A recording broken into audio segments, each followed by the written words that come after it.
GURPS rogues, man. A lot of fun to play rogues in GURPS.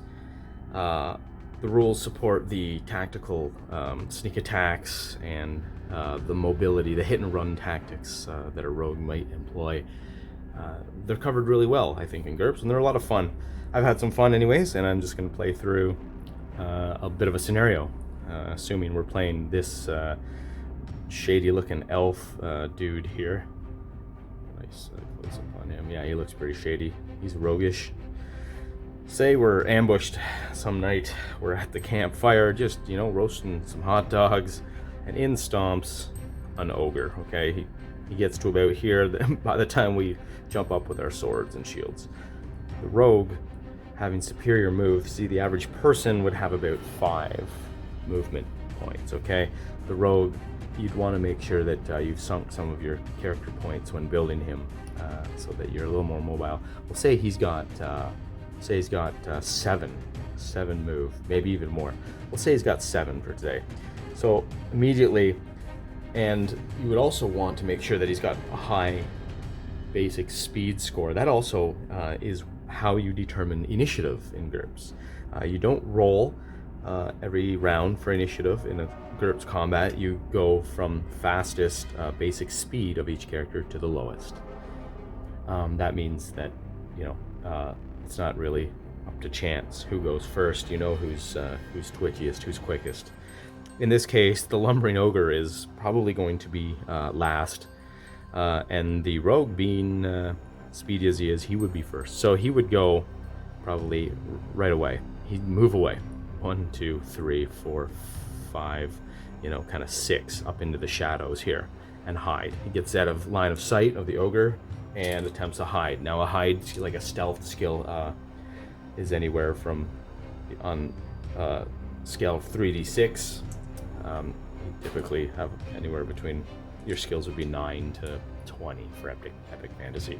We'll say he's pretty competent in stealth, being a thief rogue type, and he's got like a 15. Okay, so he's going to try to hide. We need to roll a 15 or less on our 3d6, and we roll a 12. So he manages to stealth away and skulks into the shadows back here, out of the line of sight of the ogre, which is the important part. The ogre will make a perception test to see if he kind of notices, but him not being too bright, he would need a 9, and he did roll a 9, but the rogue succeeded by more. So as GM, I would rule he has escaped the perception of the lumbering ogre. Combat ensues. These guys step up to the challenge and hack and slash away. They're probably getting pounded pretty handily by that single ogre with a very large club. But in comes our rogue, in from behind. Now, this is the beauty. Since he's got initiative, he'd be faster. He's probably lightly armored or not armored at all. And so he would be able to make use of his mobility, attack and run. He has initiative. He can step up into the back of the ogre and make a shot. He can do all-out attack maneuver, forfeiting his defenses, because he's not going to probably get hit here, and that will give him a +4 to strike. We'll say the ogre's wearing like a giant chain shirt, but with that +4 determined to strike, he can target a chink in armor at -10. Okay, so say he's got a knife. He's using a large knife. It's not likely to do a ton of. It's not going to drop an ogre in a single shot, but he's got a knife. He's really good with it. 15 skill. He takes -10 because he's trying to slip it through some gaps in the armor and find the vitals, like the liver or something, or the heart of this ogre. He'd have a harder time reaching the heart possibly, but he's going for a liver shot maybe. Okay, so he's down to skill. He needs to roll a 5 or under because he has that -10, but he also got that +4 because he's making a determined strike. So he needs a 9 or less. He could also, since he snuck up, he could spend a turn to evaluate, which would give him an additional +1 next turn. So if these guys fight for another 1 second round and he's undetected back here, evaluating, he could even step and attack, so he could start back. Not that it would matter because he's got reach. He will slip the knife into the back of the ogre with that additional +1, so he needs a 10 or less. And that's a critical failure in this case. He drops the knife and misses. We'll say, for example, demonstration purposes here, we'll say that hit. In this case, say we rolled I needed a 10. There we go. The dice will screw you every time, won't they? Say he hits that ogre. The ogre doesn't know he's there, so the ogre gets no defense on the attack.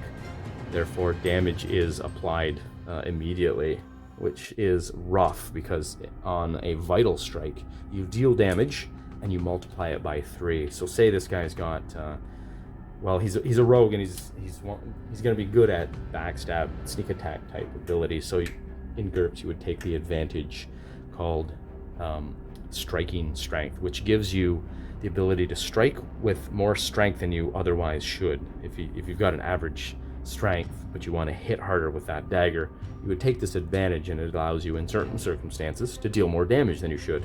This would be one of those circumstances. We'll say he's got a d6 plus, +5, because he's got so that'd be 10 damage going into the back, into the liver of the ogre. Now he would have, well, we bypass the chainmail armor, but the ogre would have tough skin, so DR of 2. We'd reduce that 10 by 2 down to 8, but because it's a liver shot, that's times 3 on the impaling damage. So that that 8 is suddenly up to 24 damage into the back, into the liver of this ogre. And that's where the rogues can really be pretty handy in combat, really cutting those combats short. These guys can just kind of stand in there. If the warrior can just keep defending, just go use the all-out defense maneuver. He just foregoes any attack and just tries to stand there with his shield and take it and dodge and parry and just stay alive, buy him time, get this guy in behind, slit some throats, puncture some livers, something like that. And that is basically a rundown of how the sneak attack can play out in GURPS. It's generally how we play it. Depending on circumstances, you can get into some other interesting kind of attack rolls. Another major tactic for a rogue character would be the hit and run tactics. And in GURPS, if you've got a big bad dude here, and I've got initiative, being a rogue I should be faster and be able to move farther. If I've got initiative, we'll say I'd let this guy come up, let him go first. He'll start moving up, assuming he can't get to me and swing, but say he gets there. Well, then as the rogue, you've held your turn so that you go after him, but you have the right to go first. So on this turn, I'll go after him. I'll move up, strike, make my attack roll, and then in GURPS you get a -4 to attack. If you move an attack in the same second, you typically just step an attack. But if I want to run an attack, that'll take a -4. Maybe I don't want to do that. Maybe I just do, because he's already gone, I'm not afraid of him attacking me. I will all-out attack this turn. That gives me half my movement, so if I've got 7 movement, I can move 3. 1, 2, 3, attack. At no negative, I could even take the +4 for the determined all-out attack to strike, so I'd get a +4 in that situation. Knife this guy, and then that's the end of the turn. Next turn rolls around, I have the higher initiative, so I can disengage and just run. I could maybe just do a full maneuver, a full move maneuver, forgetting any attack at all, and just move away 7. 1, 2, 3, 4, 5, 6, 7, something like that. You're well out of range of this guy. He'll lumber after me. 1, 2, 3, 4 would probably be about his move. Maybe 5, but then he's gonna swing while he's running with that -4 or a skill of 9, whatever's worse. And actually, that would hit. That would be a 9 right there. He could be clubbing me. Anyways, that's how you would probably want to roll if you're playing the the rogue character. You'd want to dress lightly, so light armor or no armor, so you don't suffer any movement penalties. You want to really capitalize on your higher movement score.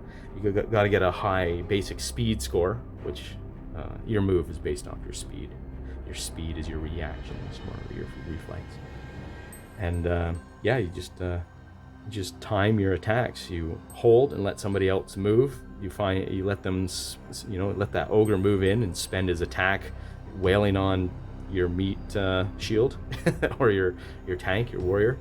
And then when he's spent his action, then you just move in and plug him full of knives or whatever you got, and then move away before he can retaliate. A lot of fun playing rogues, and that's the GURP rogue, the GURPS. That's how the GURPS rogue roll on.